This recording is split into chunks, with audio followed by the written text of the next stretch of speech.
নাহিদ ইসলামের নেতৃত্বে জাতীয় নাগরিক পার্টির যাত্রা শুরু, নতুন রাজনৈতিক বন্দোবস্তের স্বপ্ন। আমরা স্পষ্ট করে বলতে চাই, এই সংসদে কে যাবে সেটি নির্ধারণ করবে বাংলাদেশের চেতনা জনতা, যেটা দেশের জন্য, দেশের মানুষের জন্য মঙ্গলকর। আমরা সবাই যেন সেটাতে ঐক্যবদ্ধ হতে পারি। এই নতুন বাংলাদেশ গড়ায় আমরা সবাই প্রত্যেকে যার যার অবস্থান থেকে শপথ করি, ঐক্যবদ্ধ হই এবং আমাদের কাঙ্ক্ষিত সেকেন্ড রিপাবলিক প্রতিষ্ঠার লড়াইয়ে দৃঢ় চিত্তে এগিয়ে যায়। স্বাগত জানালো বিএনপি, জামাত সহ বিভিন্ন দল। সরকারের মদদ থাকলে প্রশ্নবিদ্ধ হবে আগামী নির্বাচন। এই সরকারের মদদে যদি কোনো কিংস পার্টি হয়, তাহলে এই সরকারে যারা এতে সম্পৃক্ত থাকবে তাদের সবাইকে পদত্যাগ করতে হবে।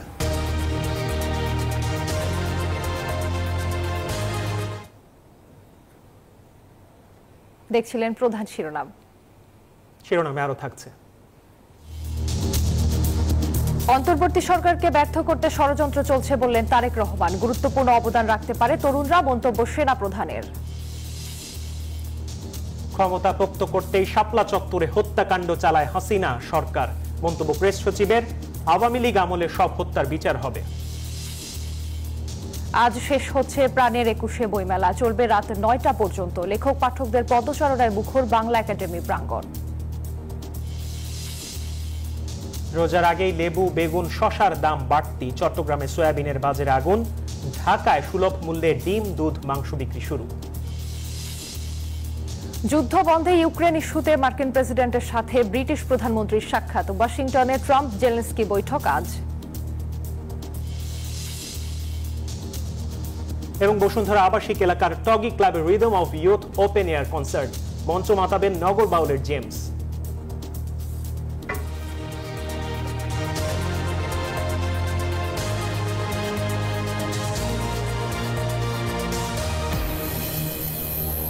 স্বাগত নিউজ 24 সংবাদে, আপনাদের সাথে আছি আমি জান্নাতুল ফেরদৌস রুবা এবং আমি মাহমুদুল হাসান। দেখছিলেন অন্যান্য শিরোনামগুলো। নানা চড়াই উতরাই আর আলোচনা সমালোচনার পর জুলাই অভ্যুত্থানে নেতৃত্ব দেয়া তরুণদের মাধ্যমে আত্মপ্রকাশ হলো নতুন রাজনৈতিক দল জাতীয় নাগরিক পার্টি। নতুন এই দলের আহ্বায়ক হলেন উপদেষ্টা পরিষদ থেকে সদ্য পদত্যাগ করা নাহিদ ইসলাম, আর সদস্য সচিবের দায়িত্ব দেওয়া হয়েছে আক্তার হোসেনকে। যাদের নেতৃত্বে স্বৈরাচারের পতন, যাদের নেতৃত্বে হয়েছে ছাত্র জনতার বিপ্লব, তাদের নেতৃত্বেই নতুন দল। সব মিলিয়ে ভীষণ আশাবাদী দেখা গেছে জাতীয় নাগরিক পার্টি এনসিপির নেতাদের। আনুষ্ঠানিক বক্তব্যে তরুণ নেতারা বলেন, সবাইকে নিয়ে বৈষম্যহীন দেশ গঠনই নতুন দলের প্রধান লক্ষ্য। ঐতিহাসিক মানিক মে এভিনিউতে বিকেল ৪টার পর জাতীয় সংগীতের মাধ্যমে শুরু হয় নতুন রাজনৈতিক দল আত্মপ্রকাশের আনুষ্ঠানিকতা। কিছুক্ষণ পরেই মঞ্চে আহ্বান জানানো হয় নতুন রাজনৈতিক বন্দোবস্তের শীর্ষ নেতাদের। অনুষ্ঠানে জুলাই আন্দোলনে রাজপথে অংশ নেওয়া বিভিন্ন ছাত্র নেতারা তুলে ধরেন নতুন দলের প্রয়োজনীয়তা, বর্ণনা করেন জন আকাঙ্ক্ষা পূরণের তাদের নেওয়া ভবিষ্যতের রোডম্যাপ। জনগণের আশা আকাঙ্ক্ষা থেকে আজকে নতুন রাজনৈতিক দলের উত্থান করতে যাচ্ছে। রাজনৈতিক সুস্থ প্রতিযোগিতা হোক, আমাদের মধ্যে ভালো কাজের প্রতিযোগিতা হোক। যখনই জাতির প্রশ্ন আসবে তখনই যেন আমরা দলমত নির্বিশেষে জাতীয় ঐক্য সামনে দেখতে পাই। নেতা কর্মীর যে অভূতপূর্ব ত্যাগ তিতিক্ষা রয়েছে, আমরা যথেষ্টভাবে মূল্যায়িত করতে সক্ষম হবে ইনশাআল্লাহ। বৈষম্য বিরোধী ছাত্র আন্দোলনের নেতৃত্বে হওয়া সেই গণজাগরণ, সেই গণ অভ্যুত্থান, ২৪শে জুলাইয়ের গণ অভ্যুত্থানের মধ্য দিয়ে আমরা এই বাংলাদেশের নতুন রক্তক্ষয়ী ইতিহাসের একটি সমাপ্তি ঘটানোর স্বপ্ন দেখতে পাচ্ছি। নতুন দল সামনের দিনগুলোতে ঐক্যের রাজনীতি চালু করবে বলে প্রতিশ্রুতি দেন হাসনাত আব্দুল্লাহ। আর স্বপ্নের বাংলাদেশ গড়তে রাজনৈতিক দলগুলোর মধ্যে পারস্পরিক সম্মান ও সম্প্রীতির তাগিদ দেন সার্জিস আলম। এই প্রত্যেকটি গুম, খুন, বিচার বহির্ভূত হত্যা, এগুলোর বিচার যেন আমরা ঐক্যবদ্ধভাবে করি। এই খুনি হাসিনার বিচার যেন আমরা ঐক্যবদ্ধভাবে করি। আমরা একটা সুন্দর বাংলাদেশ গড়তে চাই, যে বাংলাদেশে আমাদের মধ্যে কোনো ধরনের ভেদাভেদ থাকবে না। আমাদের রাজনৈতিক পরমত সহিষ্ণুতা থাকবে, মত প্রকাশের স্বাধীনতা থাকবে, আমাদের দ্বিমত প্রকাশের স্বাধীনতা থাকবে। আমরা একটা সমৃদ্ধ বাংলাদেশ গঠন করার জন্য আমরা আপনাদের কাছে কমিটমেন্ট দিচ্ছি। এরপরেই আসে সেই মহেন্দ্র খন। নতুন দলের সদস্যদের নাম ঘোষণা করেন জাতীয় নাগরিক পার্টির সদস্য সচিব আখতার হোসেন। সবশেষে বক্তব্য নিয়ে আসেন নতুন দলের আহ্বায়ক নাহিদ ইসলাম। তুলে ধরেন জুলাই বিপ্লবের আদ্যপান্ত, বলেন সবাইকে নিয়ে বৈষম্যহীন বাংলাদেশ গঠনই নতুন দলের প্রধান লক্ষ্য। কণ্ঠস্বর প্রতিনিধিত্ব হবে, যেখানে ন্যায় প্রতিষ্ঠা, মানুষের অধিকারের সংগ্রামী হবে রাজনীতির অন্যতম লক্ষ্য, যেখানে সাম্য মানবিক মর্যাদা হবে রাষ্ট্রের ভিত্তি। এখনই সময় নতুন স্বপ্ন দেখার, নতুন পথ চলার এবং একটি নতুন বাংলাদেশ গড়ার।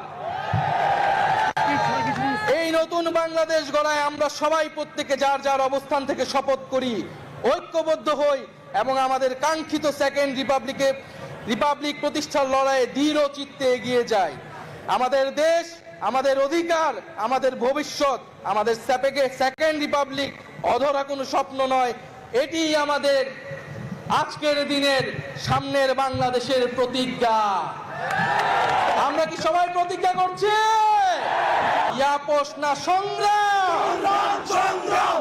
নতুন বাংলাদেশ বিনির্মাণে দলমত নির্বিশেষে সকলের সহযোগিতা চেয়েছেন জাতীয় নাগরিক পার্টির নেতারা।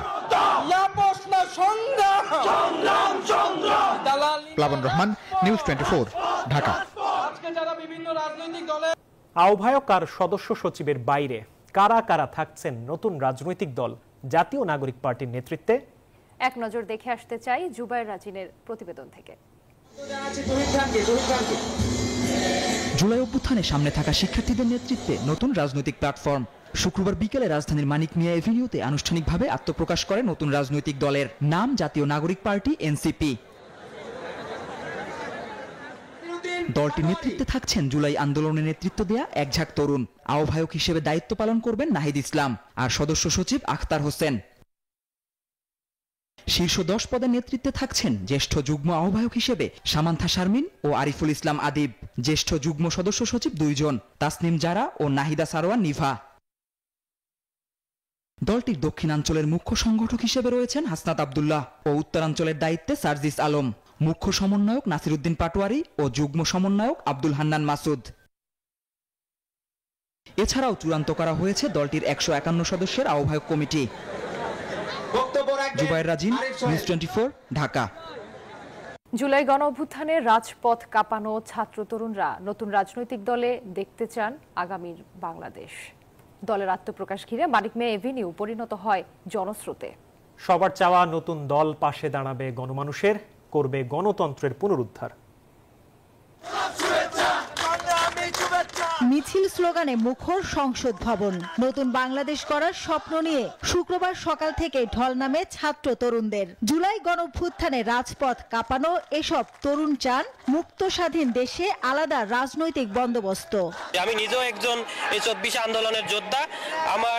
আমি ইনজুর্ড হয়েছি, তো যত রক্ত শ্রম ঘাম এই রাজপথে দিয়েছি, এইটা ভবিষ্যতে যেন আর না দিতে হয়। সবার প্রত্যেকের হত্যার বিচার করতে হবে, এটাই সত্য। আর সুন্দর একটা দেশ জানি করে দল গঠন করছে, ওদের দায়িত্ব আরো বেড়ে যাচ্ছে। আমার প্রত্যাশা ওরা সেই দায়িত্বটা যথাযথভাবে পালন করবে। তারুণ্যের স্রোতে দুপুরের গাঢ় রোদ রং বদলে পরিণত হয় লাল সবুজের বাংলাদেশে। নতুন দল গণতন্ত্র, মানুষের অধিকার ও সুস্থ ধারার রাজনীতি করবে, পাশে দাঁড়াবে গণমানুষের, করবে গণতন্ত্রের পুনরুদ্ধার, এমন প্রত্যাশা আগতদের।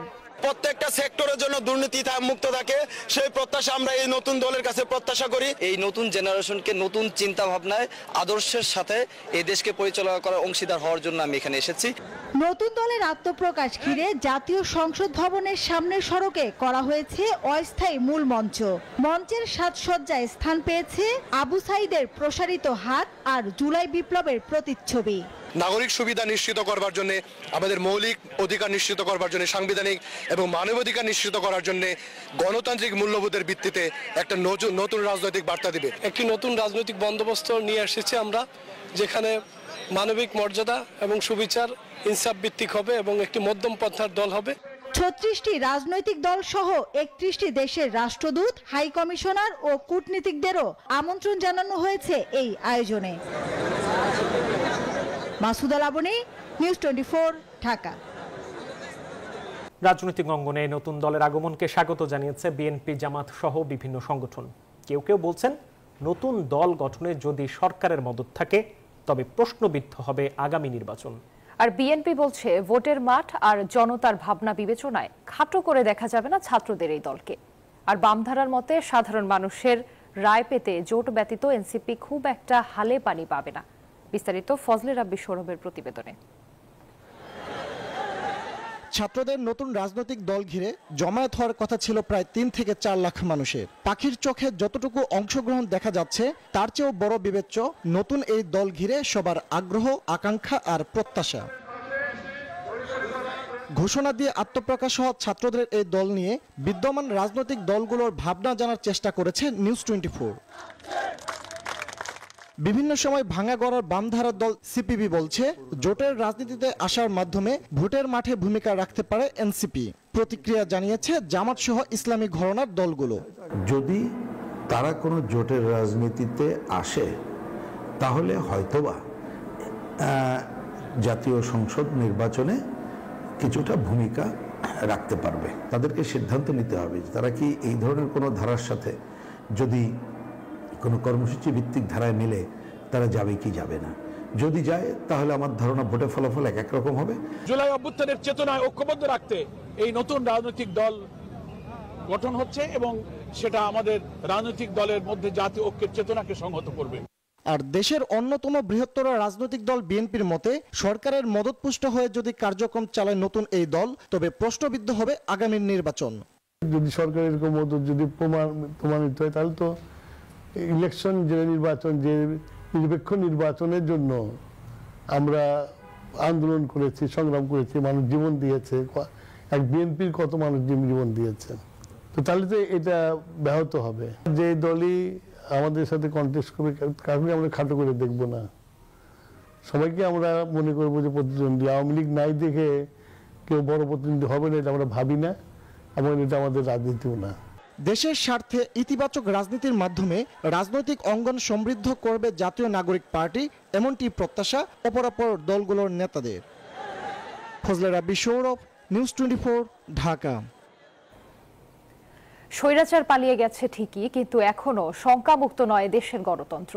নানা কৌশলে আবারও মাথাচাড়া দিয়ে ওঠার চেষ্টা করছে পতিত হাসিনা সরকারের দোসরা। এমন মন্তব্য করেছেন বিএনপির ভারপ্রাপ্ত চেয়ারম্যান তারেক রহমান। বাংলাদেশ জন্মাষ্টমী উদযাপন পরিষদের দ্বিবার্ষিক সম্মেলনে প্রধান অতিথির বক্তব্যে এসব বলেন তিনি। বলেন গত 17 বছর সনাতন ধর্মের অনুসারীদের রাজনৈতিকভাবে ব্যবহার করেছে আওয়ামী লীগ সরকার। জানান সংখ্যালঘু সংখ্যাগুরু নয়, সবাইকে নিয়ে মানবিক বাংলাদেশ গড়তে চায় বিএনপি। চট্টগ্রামে বাংলাদেশ জন্মাষ্টমী উদযাপন পরিষদের দ্বিবার্ষিক সম্মেলন অনুষ্ঠানে সনাতনী সম্প্রদায়ের নেতারা বলেন কোনো ধর্মীয় পরিচয় নয়, বাংলাদেশের নাগরিক হয়ে বসবাস করতে চান তারা। সত্যিকারের সোনার বাংলাদেশ রূপে রূপান্তরিত হবে। প্রধান অতিথির বক্তব্যে বিএনপির ভারপ্রাপ্ত চেয়ারম্যান তারেক রহমান বলেন রাষ্ট্রের সব নাগরিকের নিরাপত্তা নিশ্চিত করতে হলে আইনের শাসনের কোনো বিকল্প নেই। পতিত হাসিনা সরকার সনাতন ধর্মের অনুসারীদের রাজনৈতিকভাবে ব্যবহার করেছে বলেও অভিযোগ করেন তিনি। গত 17 বছর আপনাদেরকে রাজনৈতিকভাবে ব্যবহার করা হয়েছে। সত্যিকার অর্থেই এই গভীর সত্যটি যদি আপনারা অর্থাৎ সনাতনী ধর্মের অনুসারীগণ বুঝতে পেরে থাকেন, অবশ্যই এটি আপনাদের জন্য একটি গুরুত্বপূর্ণ উপলব্ধি। বিএনপির শীর্ষ এ নেতার অভিযোগ গত 1.5 দশকে সংখ্যালঘুদের ওপর যত হামলা হয়েছে সবই করা হয়েছে অসৎ রাজনৈতিক উদ্দেশ্যে, আর প্রায় সব হামলা দখলের সঙ্গেই জড়িত আওয়ামী লীগ নেতাকর্মীরা। গত 1.5 দশকে দেশের সংখ্যালঘু সম্প্রদায় কিংবা তাদের ধর্মীয় স্থাপনা অথবা বসত বাড়িতে হামলার ঘটনাগুলো যদি আমরা পর্যালোচনা করি তাহলে দেখব হাতে গোনা 2-1টি ঘটনা ছাড়া বাংলাদেশের সংখ্যালঘু কেন্দ্রিক অধিকাংশ হামলার ঘটনা কিন্তু কোনো ধর্মীয় কারণে হয়নি। বলেন প্রধান স্বৈরাচার দেশ থেকে পালিয়ে গেলেও ঝুঁকিপূর্ণ অবস্থায় রয়েছে গণতন্ত্র। জনগণের সরাসরি ভোটে নির্বাচিত সরকার প্রতিষ্ঠিত না হওয়া পর্যন্ত গণতন্ত্র শঙ্কামুক্ত হবে না। জনগণের প্রত্যক্ষ ভোটে নির্বাচিত জনপ্রতিনিধিদের দ্বারা জনগণের প্রতি দায়বদ্ধ সংসদ এবং সরকার যতক্ষণ না গঠিত হবে ততক্ষণ পর্যন্ত কিন্তু গণতন্ত্র ঝুঁকি মুক্ত নয়। বিএনপির ভারপ্রাপ্ত চেয়ারম্যান অঙ্গীকার করেন জনগণের ভোটে ক্ষমতায় গিয়ে সবাইকে নিয়ে সুন্দর সাম্যের দেশ গড়বে বিএনপি, যেখানে সব অধিকার ভোগ করবে নাগরিক। বাংলাদেশের প্রতিটি নাগরিকের একমাত্র গর্বিত পরিচয়, আমরা বাংলাদেশী। Desk report, news 24। তরুণরাই গড়বে আগামীর বাংলাদেশ, জাতি গঠনে তাদের রাখতে হবে গুরুত্বপূর্ণ অবদান, এমন মন্তব্য করেছেন সেনাপ্রধান জেনারেল ওয়াকারুজ্জামান। শুক্রবার কক্সবাজার এরিয়া পরিদর্শন এবং মেরিন ড্রাইভ রেস পুরস্কার প্রদান অনুষ্ঠানে এসব কথা বলেন সেনাপ্রধান। বিস্তারিত ডেস্ক রিপোর্টে। শুক্রবার ভোরে কক্সবাজারের মেরিন ড্রাইভ সড়কের দরিয়ানগর থেকে সাইক্লিং শুরু করে দেশি বিদেশি 400 জন প্রতিযোগী বিজয়ের লক্ষ্যে তারা ছুটতে থাকেন ইনানির দিকে। একে একে দরিয়ানগর, হিমছড়ি ও ইনানি অতিক্রম করে তারা থামেন হোটেল বেওয়াচের সামনে। এমন আয়োজনে অংশগ্রহণ করতে পেরে খুশি প্রতিযোগীরা। আর্মিদের তত্ত্বাবধানে হওয়াতে এখানে যানজটের কোনো বিষয়টা ছিল না। এইরকম মেরিন ড্রাইভে ফার্স্ট হয়েছি, প্রথমে অ্যাটেন্ড করে, এটা আমার জন্য অনেক বড় একটা পাওয়া। ওইভাবে তো বলে বোঝানো যাবে না অনুভূতিটা কেমন আসলে, অবশ্যই অনেক, যেটা আমি ভাষা প্রকাশ করতে পারতেছি না। মেরিন ড্রাইভ রেস প্রতিযোগিতার সমাপনী অনুষ্ঠানে প্রধান অতিথির বক্তব্যে সেনাবাহিনী প্রধান জেনারেল ওয়াকারুজ্জামান বলেন, দেশের তরুণরা জাতি গঠনে গুরুত্বপূর্ণ অবদান রাখতে পারে, তাদের উচিত সুস্থ জাতি গঠনে অংশগ্রহণ করা। ইয়াং জেনারেশন প্রতিনিয়ত এই ফিজিক্যাল অ্যাক্টিভিটিসে যেন জড়িত থাকে, এটা দেশ এবং জাতি গঠনে, সুস্থ একটা জাতি গঠনে গুরুত্বপূর্ণ ভূমিকা পালন করবে। দেশব্যাপী এ ধরনের প্রতিযোগিতার আয়োজন অব্যাহত থাকবে বলেও জানান তিনি। একটা ইন্টারন্যাশনাল ম্যারাথন হয়ে গেল, যেখানে 10,000-এর উপরে পার্টিসিপেন্ট ছিল। আমরা বিভিন্ন জেলা শহরগুলোতেও এই ধরনের প্রতিযোগিতার আমরা আয়োজন করব। এই সাইক্লিং প্রতিযোগিতায় 6টি ক্যাটাগরিতে অংশ নেন 26 জন নারী ও 374 জন পুরুষ সহ মোট 400 জন। ইরফানুল হাসান, নিউজ 24, কক্সবাজার। দিন বদলের 20 বছরে বাংলা লিগ সবার জন্য নিয়ে এসেছে আনলিমিটেড চ্যাম্পিয়ন্স ট্রফি। শুধু ইন্টারনেট প্যাক কিনেই ফ্রি লাইভ খেলা দেখতে পারবেন ট্রফি আর মাই বিএল অ্যাপে। দেশের যে কোনো স্থান থেকে বাংলা লিগ গ্রাহকেরা আইসিসি চ্যাম্পিয়ন্স ট্রফির এই অফার নিয়ে লাইভ খেলা দেখতে পারবেন শুধুমাত্র ট্রফি আর মাই বিএল অ্যাপে।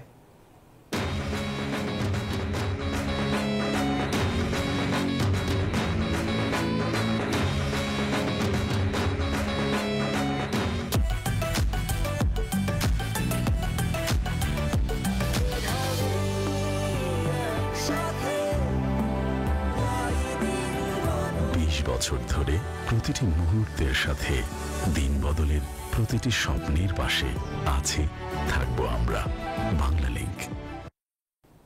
নিউজ 24 সংবাদ একটা বিরতি নিচ্ছি, সাথেই থাকুন। আবারও স্বাগত। দেখছেন নিউজ 24 সংবাদ। ক্ষমতা চিরস্থায়ী করতে এবং বহির্বিশ্বের সঙ্গে আছি এমনটি জাহির করতেই মতিঝিলের শাপলা চত্বরে হত্যাকাণ্ড চালানো হয় বলে মন্তব্য করেছেন প্রধান উপদেষ্টার প্রেস সচিব শফিকুল আলম। শুক্রবার রাজধানীর এফডিসিতে ছায়া সংসদ বিতর্ক প্রতিযোগিতায় তিনি এই মন্তব্য করেন। 2013 সালের 5 মে দিনভর উত্তেজনা ও সহিংসতা ছড়িয়েছিল হেফাজতের কর্মসূচিকে কেন্দ্র করে। সেই রাতে রাজধানীর অন্যতম বাণিজ্যিক এলাকা মতিঝিলের শাপলা চত্বর ঘিরে তৈরি হয়েছিল এক ভীতিকর পরিবেশ। রাতের অভিযানে নিহতের সংখ্যা নিয়ে তখন তৈরি হয় রাজনৈতিক বিতর্ক।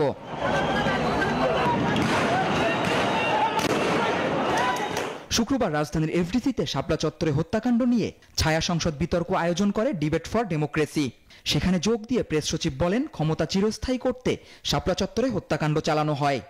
আমার মনে হয় যে শাপলা চত্বরের উপরে সবাই ইনভেস্টিগেট করবেন, শাপলা চত্বরে কি হয়েছিল, হাসিনার আমলে যারাই যত ধরনের হত্যাকাণ্ডে যারাই জড়িত ছিলেন সবাইকে বিচারে আনা হবে। প্রেস সচিব বলেন, 24-এর তরুণরা শেখ হাসিনাকে দেখিয়েছেন যে স্বৈরাচারের সময় শেষ। শাপলা চত্বর সহ সকল হত্যাকাণ্ডের সঠিক তদন্ত করবে সরকার, তবে আপাতত গণ অভ্যুত্থান প্রাধান্য পাবে। ইন্টারিম গভর্নমেন্টের ইচ্ছা আছে যে সমস্ত হত্যাকাণ্ডই ইনভেস্টিগেট করা, প্রত্যেকটা ইনভেস্টিগেট, কিন্তু আমাদের আসলে প্রায়োরিটি লিস্টগুলো আমরা তো জুলাই হত্যাকাণ্ডটাকে ফার্স্টে দিচ্ছি। আমাদের খুব ম্যাসিভ রিসোর্স নেই, ফার্স্টে আমাদের জুলাই আর অগাস্টে যে হত্যাকাণ্ড হয়েছে সেটাকে আমরা ফার্স্ট প্রায়োরিটিতে দিয়েছি। 2013 সালের 5 মের পর হেফাজতের নেতাদের অনেকেই গ্রেপ্তার হয়েছিলেন।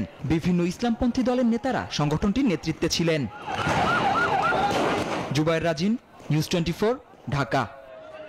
মুন্সিগঞ্জের সিরাজদি খানে 6 বছর বয়সী শিশুকে ধর্ষণ চেষ্টায় ব্যর্থ হয়ে শ্বাসরোধে হত্যা করা হয়েছে। 3 দিন পর বৃহস্পতিবার রাতে একটি পুকুর থেকে শিশু ফাতেমার মরদেহ উদ্ধার করে পুলিশ। এই ঘটনায় সন্দেহভাজন আইসক্রিম বিক্রেতা সাব্বিরকে আটক করে পুলিশ।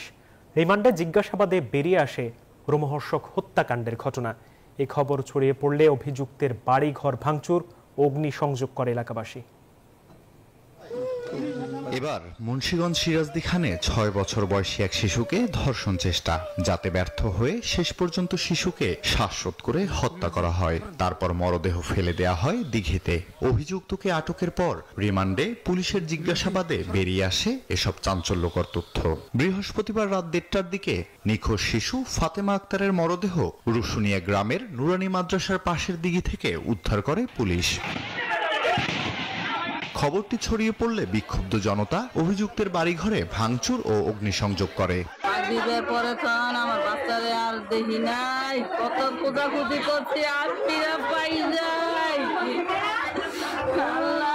আমি আমার বাচ্চারে মারতে পারবো না, আমি ফাঁসি চাই, অতি শিগগিরে ফাঁসি চাই, মাটিতে থাকতে ফাঁসি দিবেন। পুলিশ ও পরিবারের সদস্যরা জানান, গেল মঙ্গলবার রাতে ওয়াজ মাহফিলে আসা যাওয়ার পথে নিখোঁজ হয় শিশু ফাতেমা। পরে থানায় মামলা করার পর সন্দেহভাজন আইসক্রিম বিক্রেতা সাব্বিরকে আটক করে পুলিশ। 2 দিনের রিমান্ডে সাব্বিরকে জিজ্ঞাসাবাদে হত্যাকাণ্ডের কথা স্বীকার করে সে। ভিকটিম ফাতেমা আক্তারকে অপহরণ করে দর্শনপূর্ব শ্বাসরুদ্ধ করে হত্যা করে লাশ গুম করার উদ্দেশ্যে সিরাজদি খান থানার পূর্ব রুশুনিয়া গ্রামের দিঘির পুকুরে কচিপানার মধ্যে লুকিয়ে রেখেছে। শুক্রবার জুমার নামাজের পর স্থানীয় রুশুনিয়া মাঠে শিশু ফাতেমার জানাজা নামাজ অনুষ্ঠিত হয়। এ সময় ধর্ষকের দৃষ্টান্তমূলক শাস্তির দাবি করেন এলাকাবাসী। Desk report, news 24। সংবাদে নিচ্ছে আবারও একটি বিরতি, সাথেই থাকুন। আবারও স্বাগত নিউজ 24 সংবাদে। এবার অর্থ বাণিজ্য সংবাদ। পবিত্র রমজান শুরুর আগেই বাজারে লেবু, বেগুন ও শসার দাম বেড়েছে, তবে স্থিতিশীল রয়েছে ছোলা, ডাল ও চিনির দাম।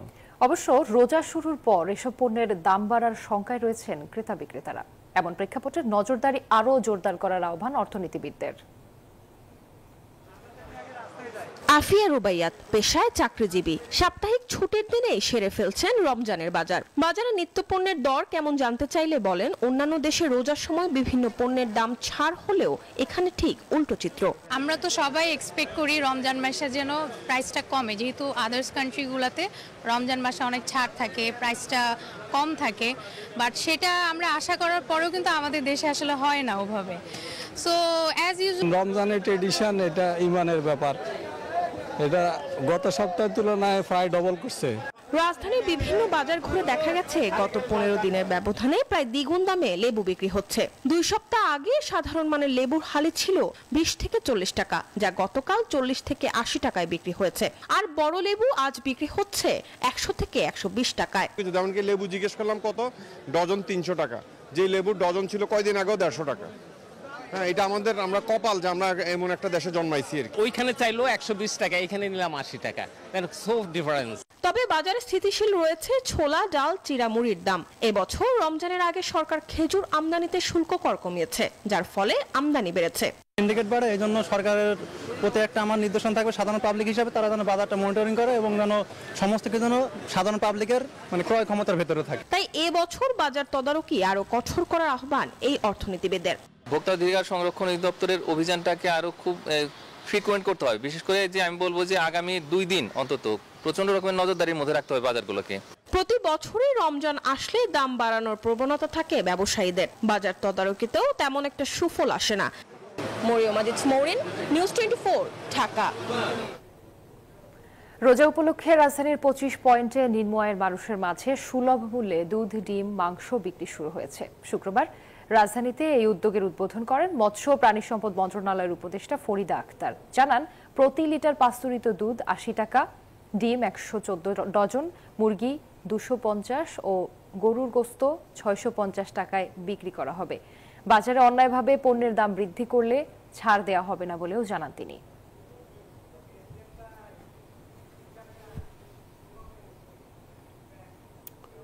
আন্তর্জাতিক প্রসঙ্গ।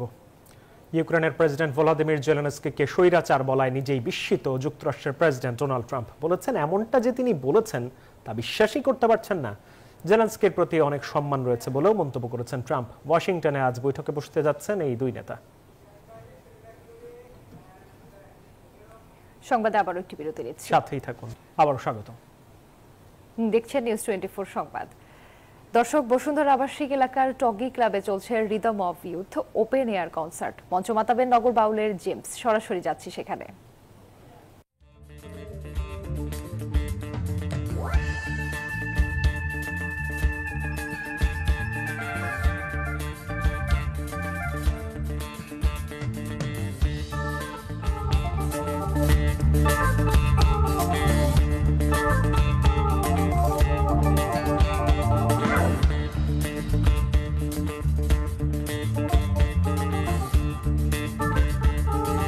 দেখছিলেন open air concert rhythm of youth.